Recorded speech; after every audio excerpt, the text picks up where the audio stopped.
Good afternoon, everyone, and welcome to what should be a crucial conversation for every board member. Whether your risk management capabilities will perform when tested by cyber threats and emotional intelligence, if not in artificial intelligence, or whether you will discover their weaknesses at the worst possible time. My name is James Bonner, and I'm the founder and CEO of the Bonner Institute for Purposeful Leadership, and it is my great pleasure to be your host today. I'm delighted to welcome Astrid Sobrakis, a senior risk executive whose perspective on enterprise risk goes far beyond traditional risk management frameworks. With over 25 years at GE Capital, AI, Citibank, and PwC, Astrid has developed rare expertise across enterprise risk management, strategic advisory, regulatory compliance, and digital transformation, spanning banking, asset management, and PC insurance globally. She is known, and I love this expression, she is known as the Risk Sherpa and specializes in risk connectivity, integrating people, processes, digital transformation, and cybersecurity. Astrid serves on the Global Association of Risk Professionals New York chapter, and she sits on their advisory committee.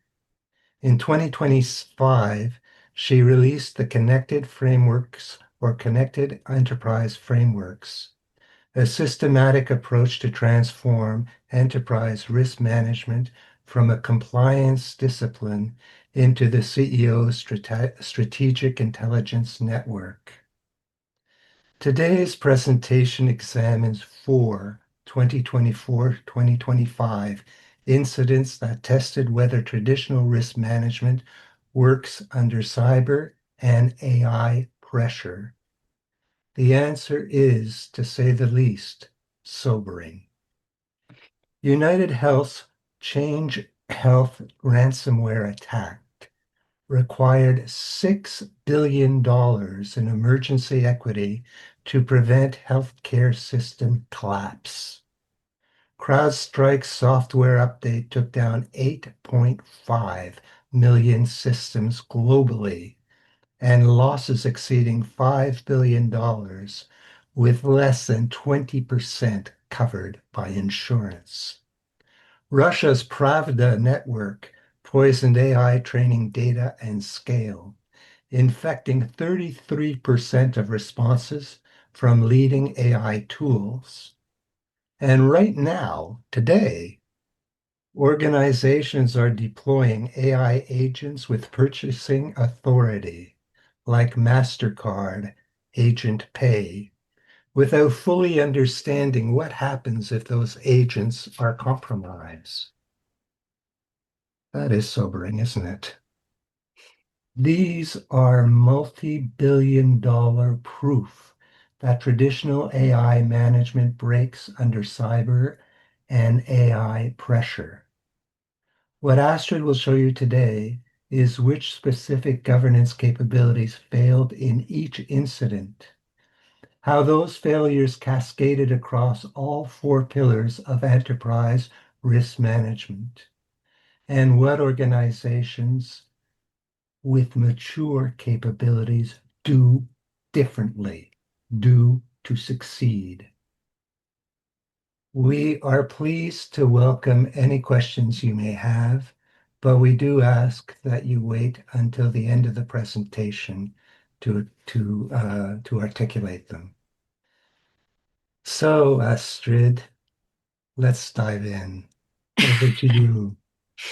Thank you for the introduction, James. Good afternoon, everyone. Thank you for joining me today. Over the next 45 minutes, we're going to examine something that should matter deeply to every board member, executive, or purposeful leader in this room. And that is whether your organization's risk management capabilities actually perform when it's tested by the two forces reshaping business today: AI, and cyber threats. These are multi-billion dollar realities that all organizations grapple with as the world gets increasingly digitized. Specifically, we're going to analyze real-world cyber and AI cases through the prism of what I call the connected enterprise. And I will show you what happens when business strategy and risk management are not aligned, when undisciplined innovation cultures suppress risk discussions, and when narrow thinking hampers enterprise risk exposure assessments. So let's get started. I should share my screen. Please let me know, James, that it's displaying properly before I go. Yeah? All right. Here we go. Mhm.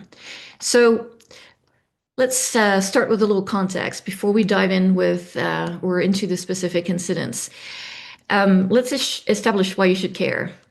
And I mean you, specifically, not your CISO, not your CTO, not your CRO, but you as board members, as fiduciaries responsible for enterprise value, strategic positioning, and shareholder outcomes.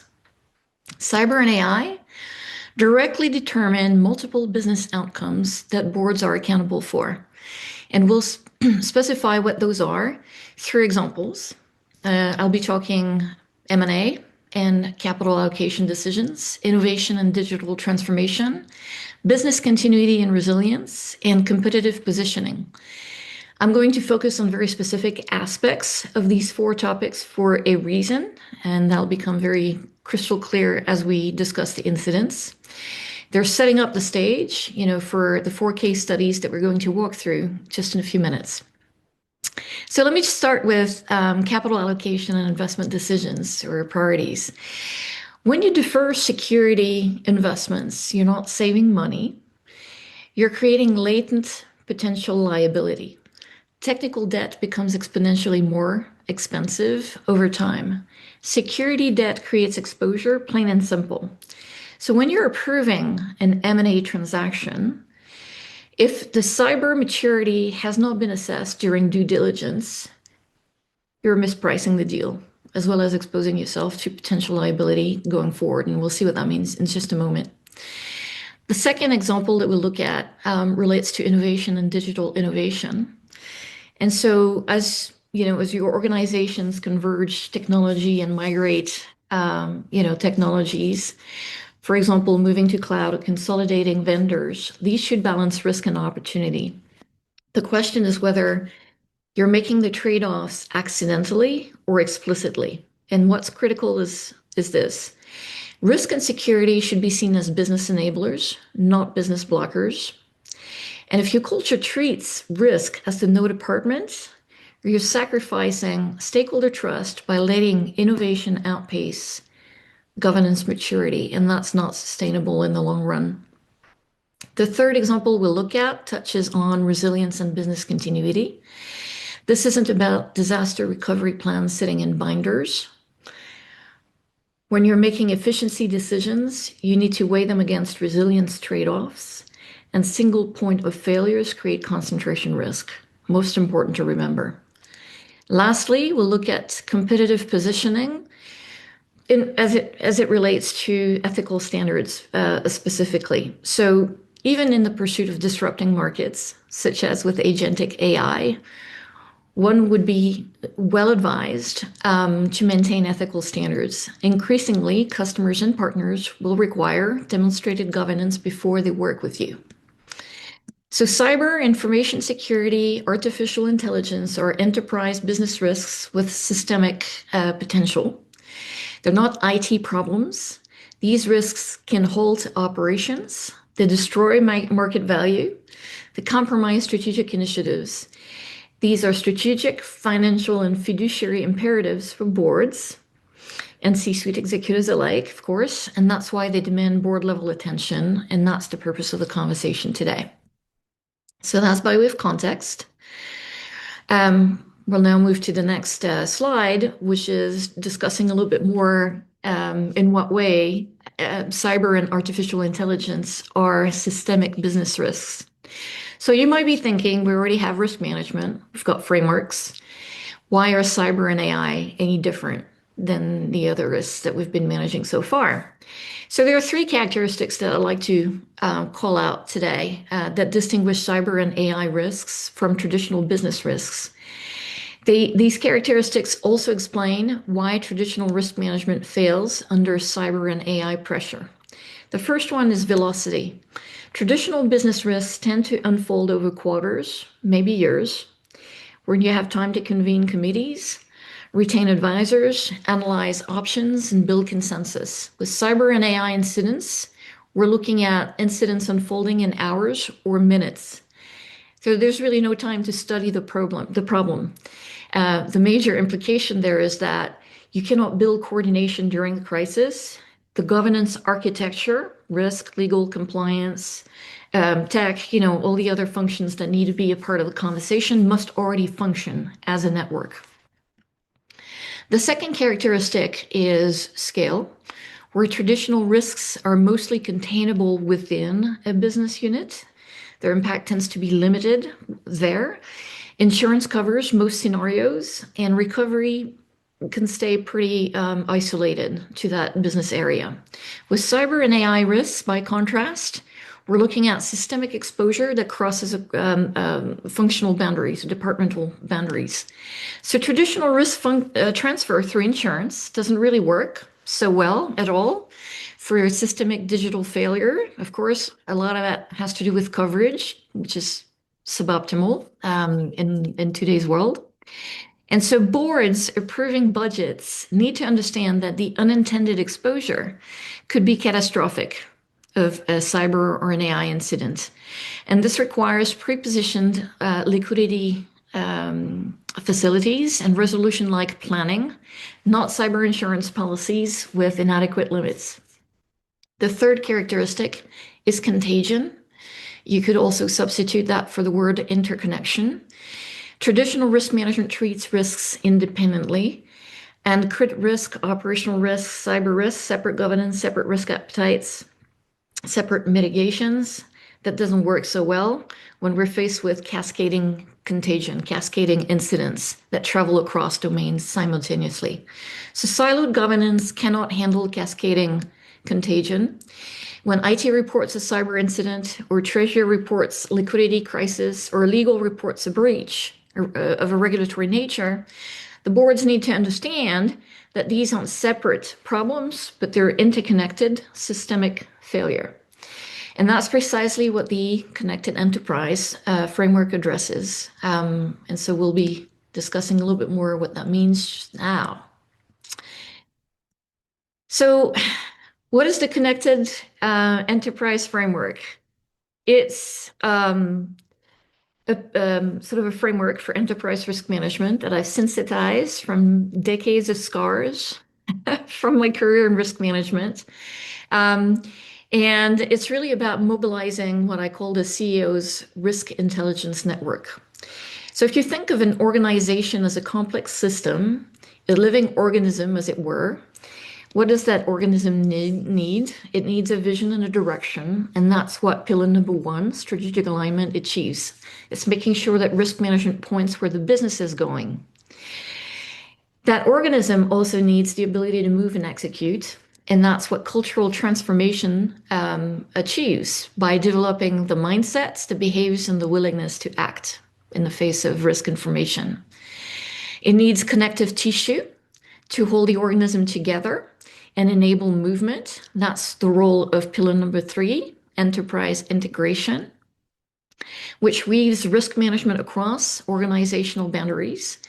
And lastly, the organism needs the intelligence and the discernment to make good decisions. And that's the role played by pillar number four, actionable insights, which converts raw information into strategic intelligence. So what I want to point out here before we go any further is that these pillars don't just sit side by side. They are interdependent. And in order to achieve strategic alignment, you need a risk-positive culture that supports the transparent flow of information. For information to flow freely, you must have integration across organizational boundaries. And for insights to be actionable, you need both strategic alignment, so you know what decisions matter, as well as integration, so you can see the full picture across the organization with the enterprise. You remove the foundation from any pillar and the others collapse. So we'll be looking in this webcast at four tough cases that tested organizations' resilience and risk management capabilities, two of them cyber, two of them artificial intelligence. Collectively, they cost over $11 billion and affected hundreds of millions of people.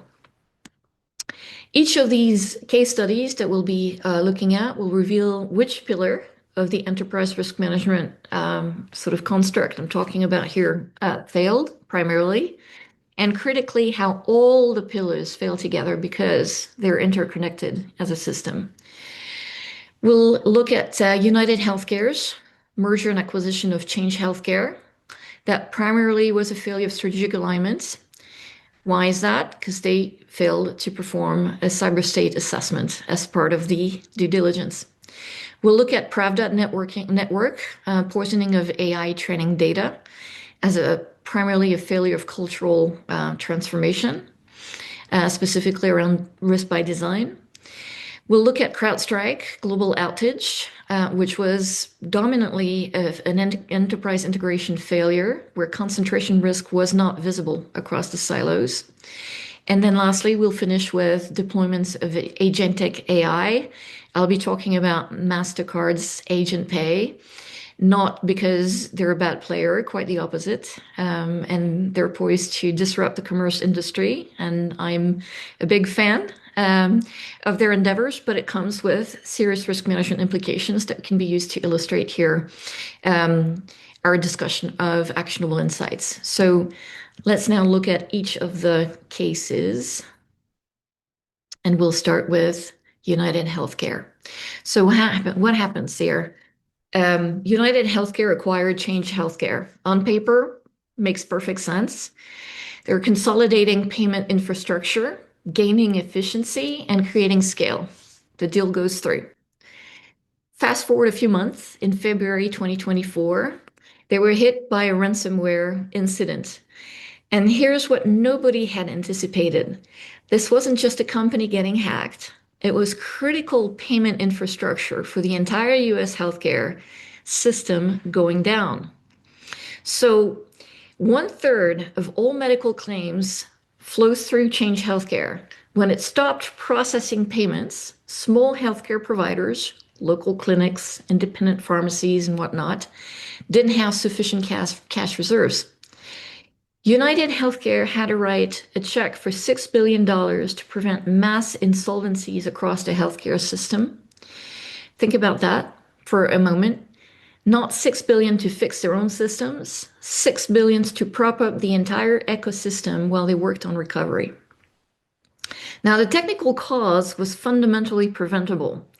A system processing 1/3 of US medical claims did not have multi-factor authentication enabled on a legacy system. And that's Security 101. But that's not what I want to focus on. The strategic alignment failure really happened during the M&A process. Nobody conducted a cyber state risk assessment at the time of the acquisition. Think about that.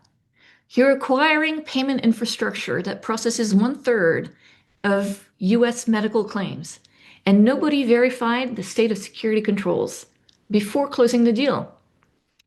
So no systemic dependency analysis was conducted, no integrated exposure view was taken, and critically, no one asked what happens when the entire healthcare system goes down, if they were to go down. So here's where you see all the four pillars kind of breaking together. Culturally, could anyone in the M&A process safely raise, wait, should we be concerned about basic security controls on something this critical? Without being seen as a blocker to the M&A deal? From an integration perspective, the impacts were invisible. Payment stops, cash flow freezes, care delivery halts, compliance violations trigger. Nobody could see how these cascades across the enterprise because each function managed its piece in isolation. And from an insights perspective, the single points of failure were not identified or surfaced at all. The concentration risk, the lack of redundancy, the systemic exposure, none of this made it to board level conversations in actionable terms. So, what strategic alignment would have enabled had it been in place and up and running? The board would have been asking, what's our integrated exposure if this fails during the deal approval? So the analysis would have been done as part of, due diligence. Infrastructure security investment would have gotten prioritized as part of the M&A integration plan. An explicit board level decision would have been to decide whether to accept this systemic risk or to invest, making this up, $50 million upfront to remediate, the lack of security controls.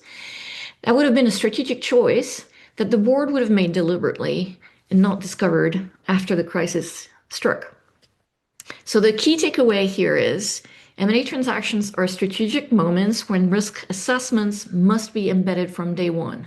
That wasn't an IT failure or a vendor failure. It was a governance failure at the strategic decision point, and it should not have been bolted on after the organization was already liable. Okay? So now we can move on to the next case. And I'm citing here an example of the Pravda network. It's not in-house, but it has ramification for what companies might be seeking to do with data, and particularly how they train their AI applications and the type of data they're using, how they're procuring it, how they're vetting it or not, as the case may be. So it's a little bit of a translation incident to do. But we're shifting from cyber to AI now, and this case is different, not because of one company, but because it was a deliberate attack on an AI ecosystem itself. So according to NewsGuard's research, Russia launched the Pravda network in 2022, and it really scaled up in 2024. The strategy was brilliant in a disturbing way because they were not hacking AI systems. What they were doing was poisoning training data by publishing 3.6 million articles that were designed to look like they were coming from legitimate news sources. And these articles got crawled by search engines, indexed, and then ingested into AI training pipelines. And so what was the result of that? When researchers tested leading AI tools such as ChatGPT, Gemini, Copilot, Meta AI, and whatnot, 33% of responses were infected by the false narratives from the Pravda network. 1 in 3 is quite significant. And the scary part is 7 of these chatbots directly cited Pravda articles as their source. So even world-class AI companies, like OpenAI, Google, Microsoft, Meta, face these challenges. It's not, just your run-of-the-mill company out there. Even the big players struggle with this. The cultural failure here, thinking about the connected enterprise framework, is this. The organization consumed web data without openly discussing whether they should test for manipulation risk, the provenance of the data, and verifying the integrity of it. This wasn't an oversight, really. It's a cultural thing.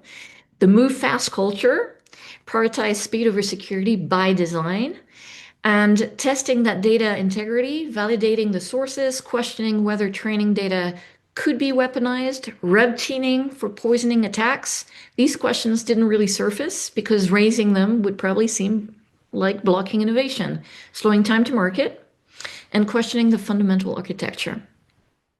So again, we've got 4 pillars in the integrated system. Strategic alignment would have been about risk by design requiring risk to sit at the strategy table from day one, not getting bolted on after deployment. Companies made strategic decisions about AI architecture to train on web scale data without risk being part of the conversation.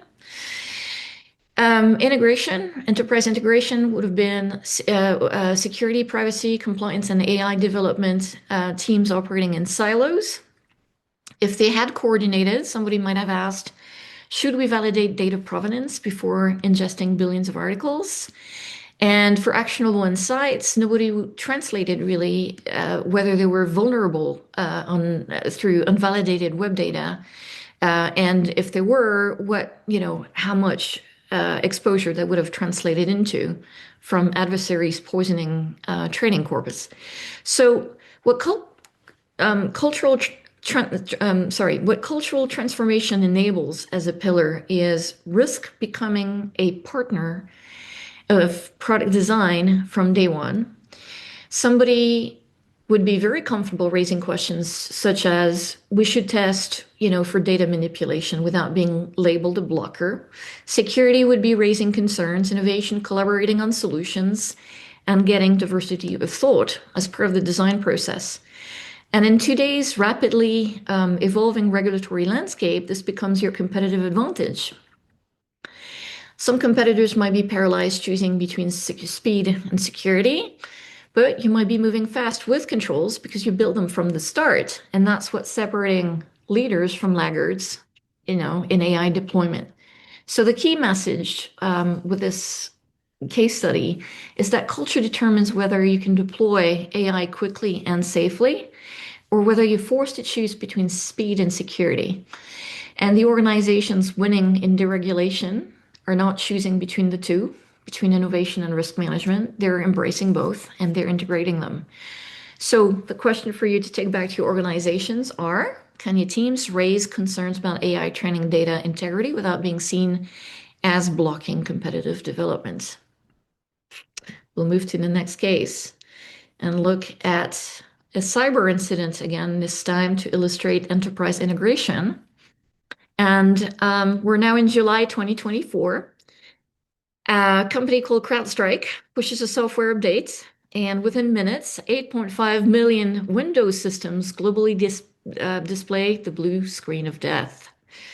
All of them at the same time. Airlines are grounded. Hospitals have to boot up the backup systems. Financial services are paralyzed. And what's interesting about this is CrowdStrike is arguably the best endpoint detection and response vendor out there. It's not a bad vendor choice to have hired CrowdStrike by any stretch. It was a great vendor. They just had a bad day, which is just precisely why this is an enterprise integration issue and not an IT problem. So let's think about the decision-making process here that led to this, set of circumstances. IT evaluated endpoint security vendors and pick the best in class, CrowdStrike. That made sense. Procurement negotiated a great enterprise deal. That made sense. Security was happy. They had a unified platform, a single pane of glass, easier to manage. Makes sense. Finance loved it. Cost savings from vendor consolidation. Makes sense. Every decision was locally or rational. But nobody was looking at the enterprise level question, which would have been, what's our exposure if this one vendor has a global outage? So the integration failure is that IT owned cyber, operations owned business continuity planning, procurement owned vendor relationships, separate silos. Nobody had the integrated view. Nobody stood back and said, wait, we have the same vendor on 8.5 billion endpoints. Is that a concentration risk? And so what was the result of that? $5 billion in losses. Systemic event, not just one, company. So less than 20% of these 5 billions were covered by insurance, going back to the points that we made earlier about preposition liquidity facilities. Organizations discovered during the crisis that they had billions in uninsured exposure, and that was news to most boards. So again, all the four pillars of ERM broke down. Strategically, concentration risk in critical infrastructure wasn't part of strategic risk appetite or board oversight. Nobody asked, should endpoint security consolidation be a board level decision given the concentration risk? Culturally, the efficiency cost saving arguments, meant that no one prioritized a single vendor consolidation risk over resilience trade-offs. That's culture. Efficiency wins. Resilient concerns don't surface. And from an insights perspective, there was no forward-looking scenario analysis quantifying this.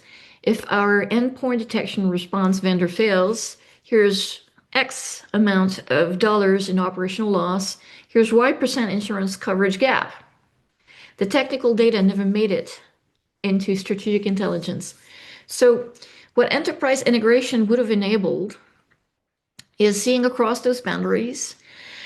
It would have meant doing critical function mapping and asking how does this technology dependency flow through our operations. It would have meant recognizing that CrowdStrike was not just an IT solution, but it's, in my terminology, in my DUST framework, what I call a tier 1B systemic digital utility, which is, there's no realistic alternative within maximum tolerable downtown. So what do we do with that? That classification triggers different governance, board oversight, resolution planning, explicit risk appetite decisions. The key takeaway with this case study is that the most dangerous exposures live at the intersections, right? Between departments, between functions. And if no one owns these intersections, no one manages the exposure. And the org chart blindness isn't just the theoretical problem that some might think it is. It actually costs billions when it hides systemic risks. So that's the key takeaway for this particular case study. We move to the next case, and we're back discussing an AI example. So this one is not an actual incident that occurred. It's a prospective one. It's a thinking forward one that we're using by way of an illustration of what could go wrong. We're not certainly not making any pronouncements that this will happen, but it could. So this is happening right now. This case is different because we are watching it unfold in real time. 99% of developers are exploring AI agent applications.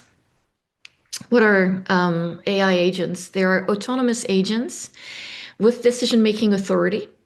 MasterCard Agent Pay is, an example of that. It's already commercially live in some capacity, at any rate. And it's an AI agent that can initiate financial transactions on your behalf. Other companies are deploying agents for procurements, for supply chain decisions, customer service escalations, basically autonomous decision-making at scale.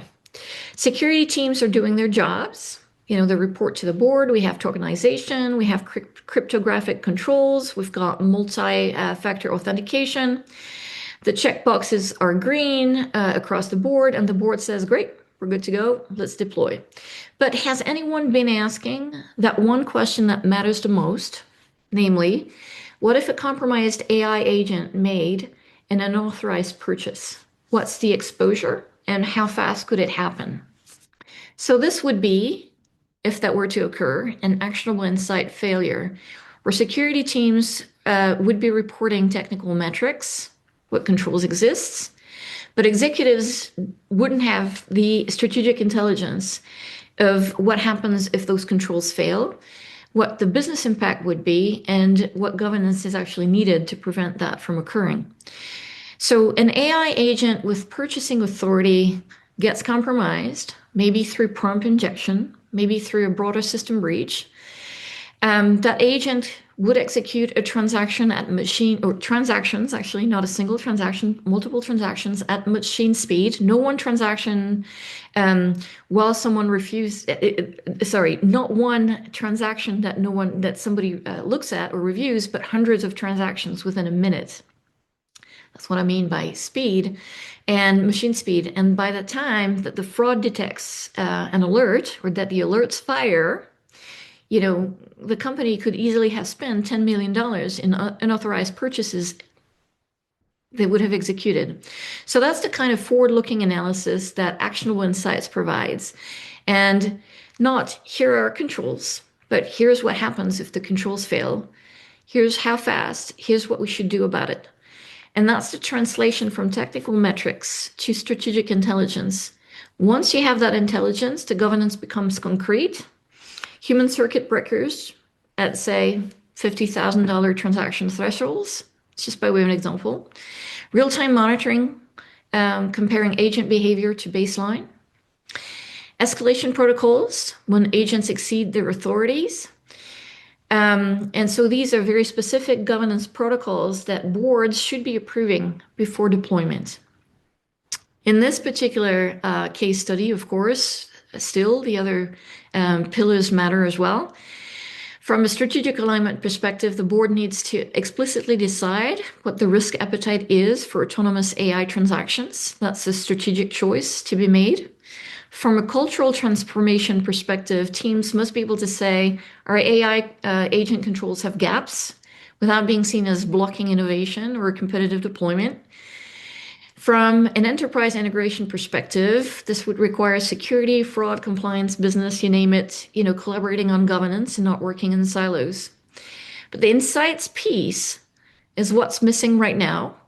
Without that translation from technical controls to business exposure, then boards face a false choice, which is to deploy without understanding risk or delay deployment and lose competitive advantage. Organizations with mature insights capability can deploy competitively because they can quantify the risk and govern it deliberately at the onset. So the key message with this case study is that technical controls are not enough.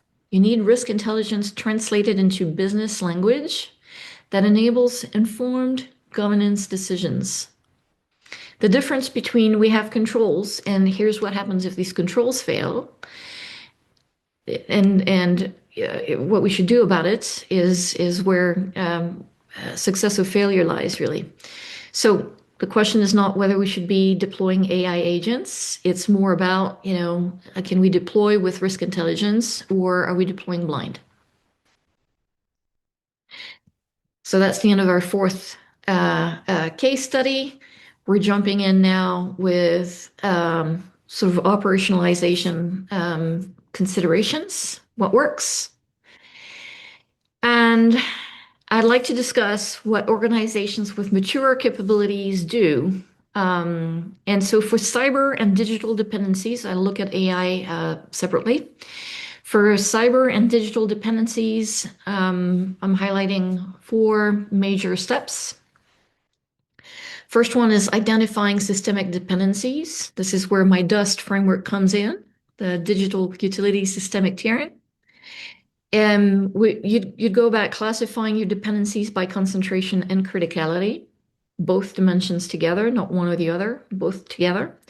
The key insight is this: not all critical vendors are the same. CrowdStrike was a tier 1B, which meant a systemic digital utility with no alternative, and that requires fundamentally different governance than a tier 2 or tier 3. And the critical function mapping piece, that's the enterprise integration in action. So you cannot identify concentrations if you're only looking within your silo. You need to map how your dependencies flow across organizational boundaries. The second step is assessing scenario-based exposure. You'd be running the forward-looking what-if exercises. So for example, what if our tier 1B EDR vendor has a global outage? What if our payment infrastructure goes down? Not theoretical scenarios, but concrete scenarios based on your actual dependencies. And you must quantify enterprise level exposure. Not it would be bad, not here's the operational downtown cost, but also what's the liquidity impact? What's the insurance gap? Specific numbers, because without that quantification, your board cannot make informed decisions. And that's the Actionable Insights doing its job. It's translating technical dependencies into business impact language. The third step is preparing enterprise response. And so for tier 1 utilities in my DUST framework, you need an integrated resolution playbook, which has a financial and a technical component. The financial playbook addresses for things like the United Healthcare lesson, which is when financial choke points fail, you need pre-positioned capital or liquidity facilities to maintain operations, not ad hoc 6 billion checks during crisis, but planned resolution liquidity facilities that have been sized appropriately. The technical playbook addresses the CrowdStrike lesson, which is for tier 1A dependencies where alternatives exist, maintaining, for example, warm standbys. For tier 1B utilities where no alternative exists, within maximum tolerable downtime. For example, contractual obligations with the vendor, audit rights, joint stress testing, geographic redundancy requirements. And the board approves this resolution plan very explicitly with prepositioned capital, because that's not free. It's a strategic choice. Boards make the call to accept the concentration risk as is, or to invest in redundancy, or to require vendor resilience obligations. Explicit choice, not implicit drift. And then lastly, the fourth step is governing through risk appetite. And this is where many organizations stop at, we've done our planning, but don't actually implement ongoing governance. But this stage is critical. The enterprise owns systemic digital risk, not just IT. That's a mindset shift for a lot of organizations, and board approval is required for concentration risk limits, and that includes vendor concentrations, not just financial concentration. So these are ways to embed risk by design throughout the business process. That means that when you're making technology architecture, decisions, risk is at the table, asking, does this create concentration, for example? That's cultural transformation in action. Now we move the conversation to operationalizing the framework for AI risk specifically. The principle is the same. The pillars are working all together.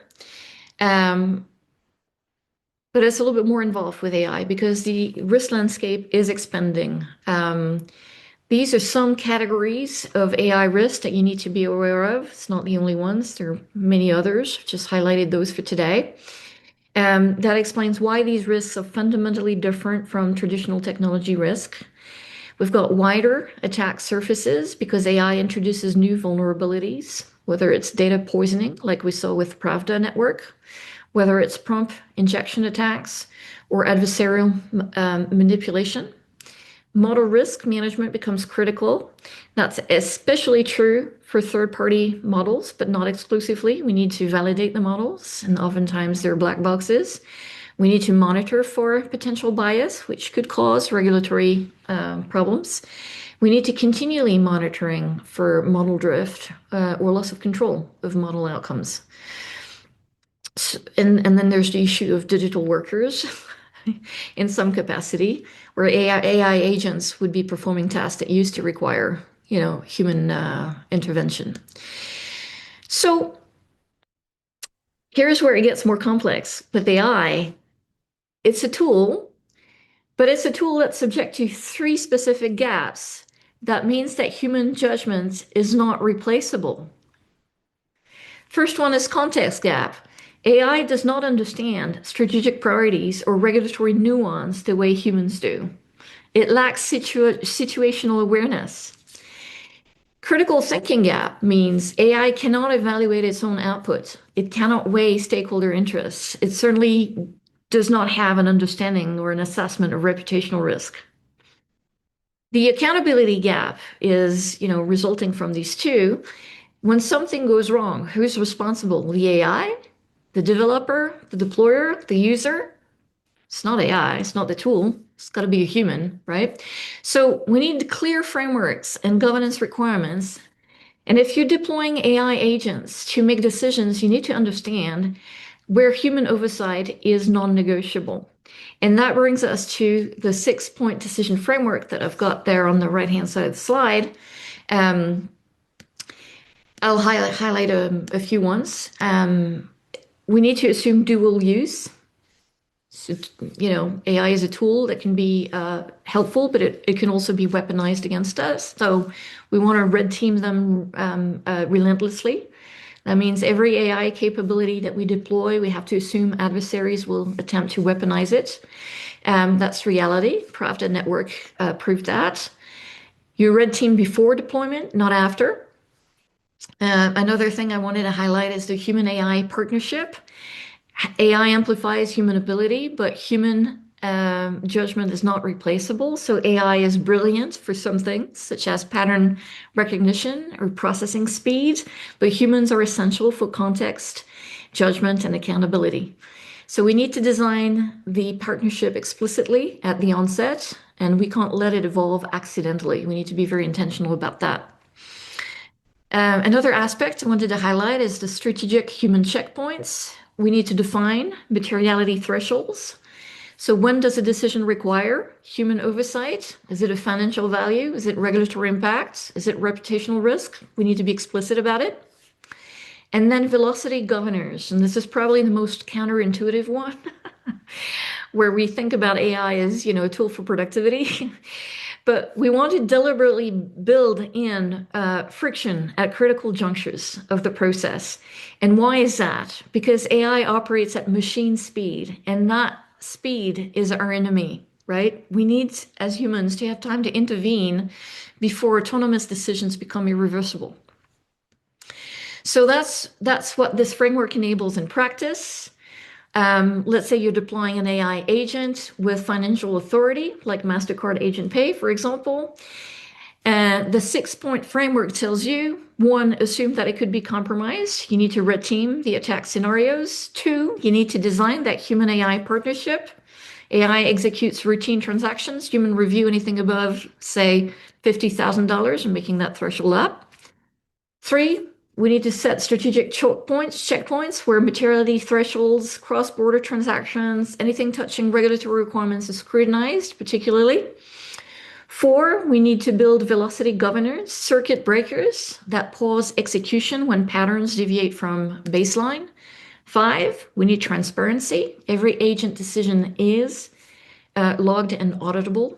And six, we need that cross-functional governance with security, fraud, compliance, business, and others collaborating on oversight. And that's concrete governance that the board should be approving before the first AI agent goes live. And you'll notice how this addresses the three gaps, the context gap, the critical thinking gap, and the accountability gap.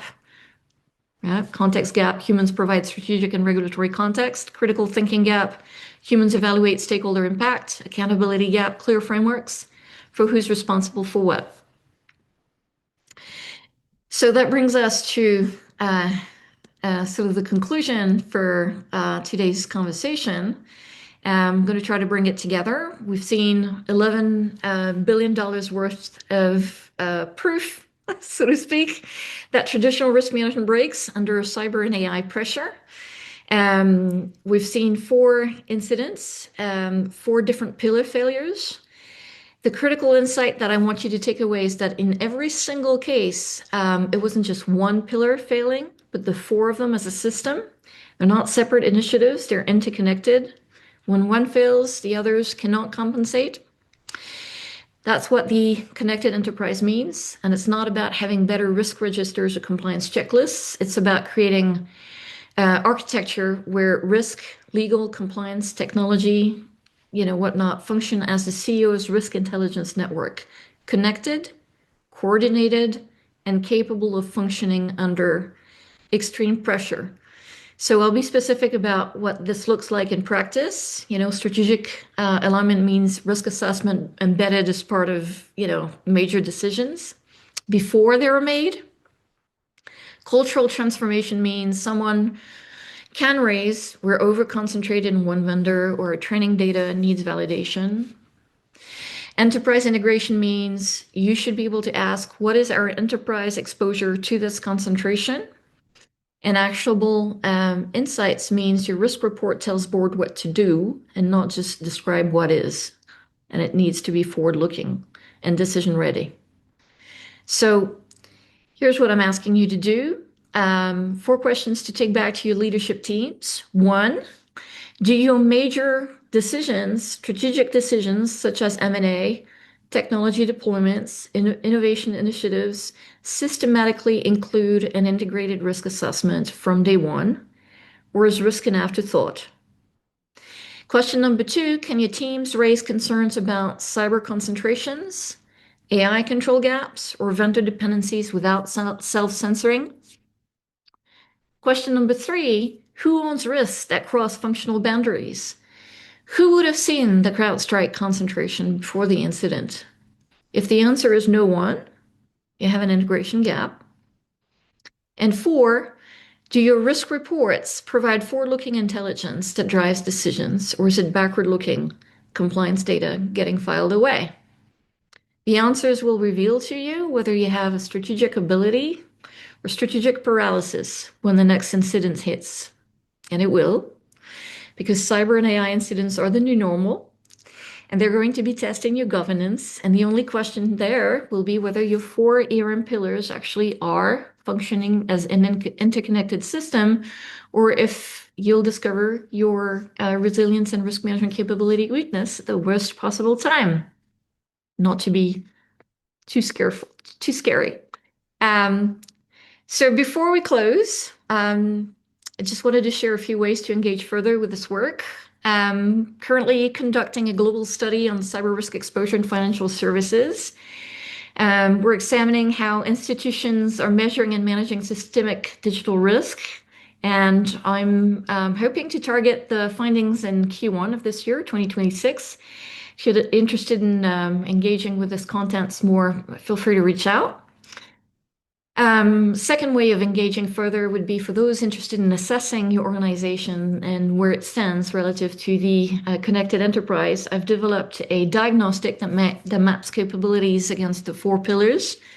I conduct confidential board advisory sessions for organizations that want to understand their readiness. And third, I publish regularly on what I call risk connectivity, and that includes articles and webcasts that go deeper into these frameworks. You'll find them on my LinkedIn profile. I've highlighted three here on this page.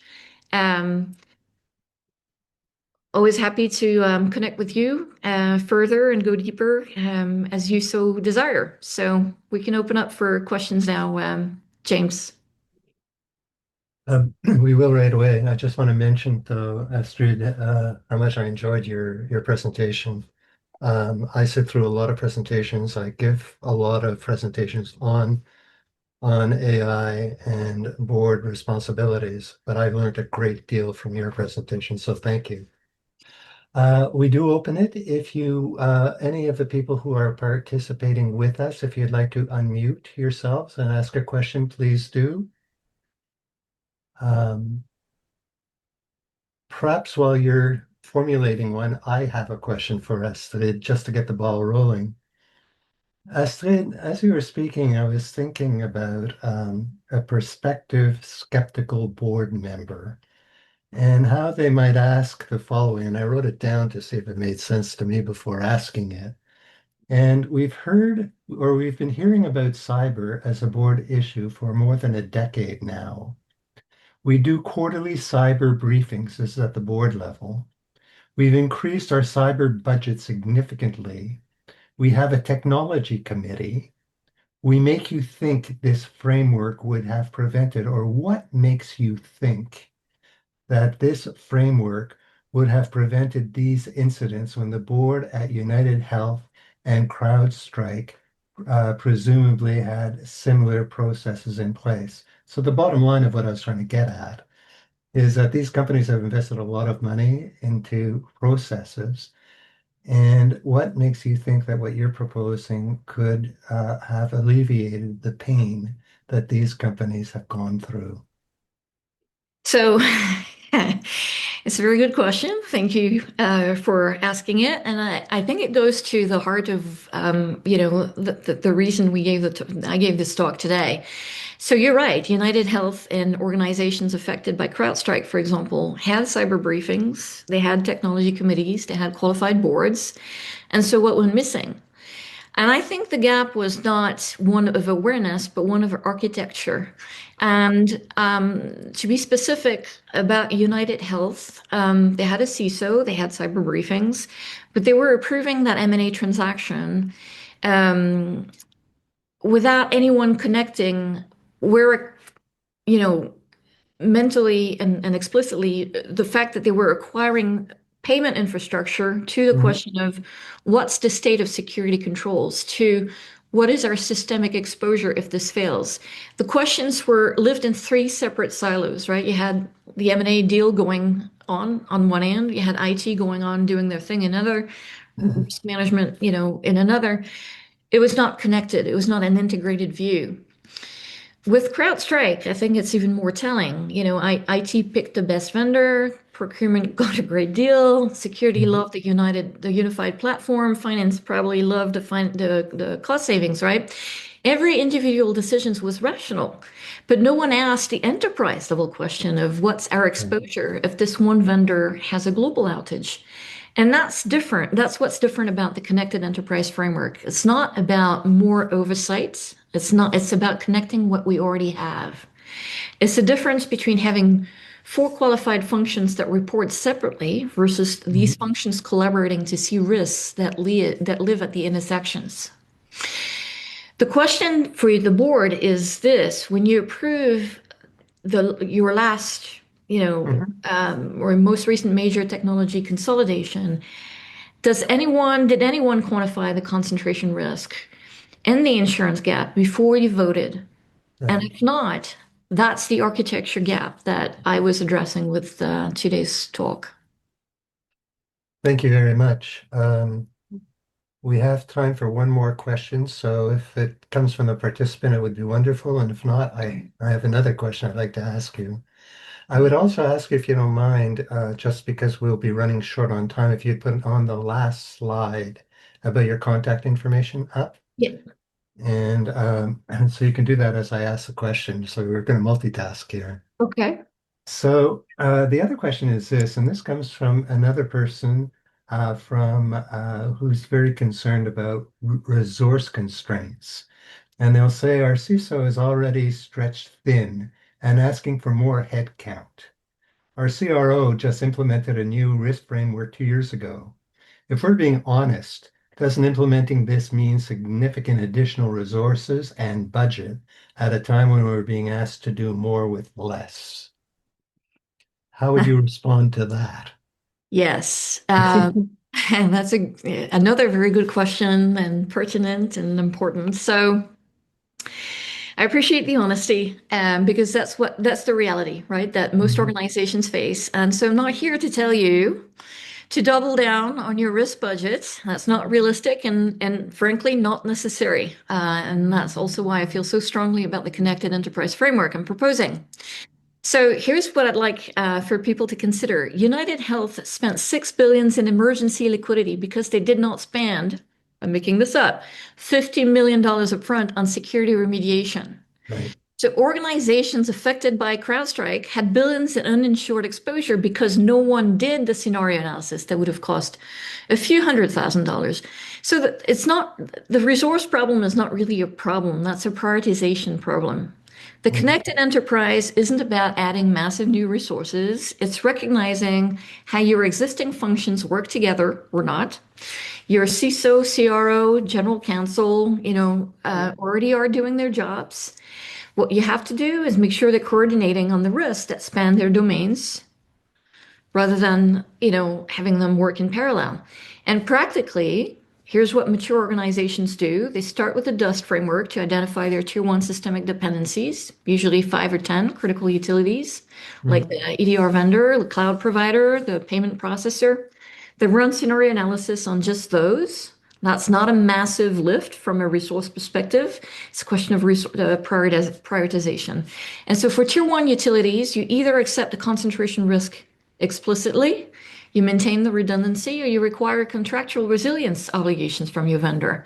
But those are strategic choices that your board shouldn't be making deliberately, not discovering after a crisis happened.